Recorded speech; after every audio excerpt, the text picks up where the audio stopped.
I love working with codependents. They are wonderful people who are accepting and forgiving of everyone except themselves. This contrast between how kindly they treat others while being so hard on themselves causes much pain for codependents who come into therapy depressed, anxious, and stressed out without understanding why. Then when I explain that it's the result of feeling over-responsible for others while not taking care of themselves, I see their eyes grow big as the truth of what they've been doing sinks in. That's when I explain that being a codependent is not all bad. In fact, growing up as a codependent offers some gifts. So let me be clear. The majority of my clients suffer from anxiety and depression because of their codependency, so they must make changes to live a healthier life. In recovery, codependents learn to overcome their shame and fear so they can improve self-care, especially in relationships. However, not everything codependents learn growing up in dysfunction is bad. They also learn some valuable skills from years of people-pleasing and being highly sensitive to the needs of others, which should not be condemned but rather cherished and refined in recovery. So what are these gifts that codependents should take with them into recovery? Gift number 1, caring and kind. Codependents are some of the kindest, most caring people you'll ever meet. They are giving and love to help others. The center of their world has always been relationships, so they have a lot of love to offer. What has been lacking, though, is self-love and self-care.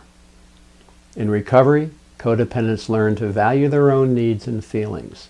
They also learn to keep the focus on their recovery and let others do the same.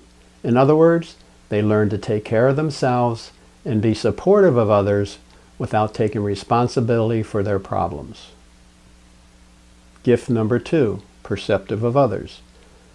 Codependents are masters at reading the moods and needs of others. After all, they spent their entire childhood doing just that, because they believed they had to be what others wanted them to be in order to obtain the love and approval they so desperately sought. However, in order to do this, they had to ignore their own needs and feelings, which they considered to be bad or a burden to others. So in recovery, codependents learn to be perceptive and respectful of their own needs and feelings. They also learn that healthy relationships are obtained through negotiation rather than through compulsive people-pleasing. Gift number 3, empathic. Codependents have great empathy for the pain of others and are driven to try to relieve their suffering.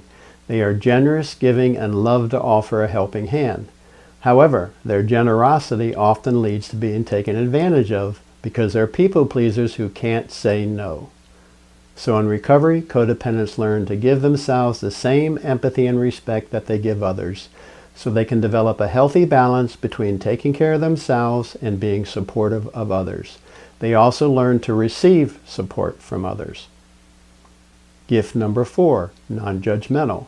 As mentioned before, codependents are accepting and non-judgmental of the imperfections of others.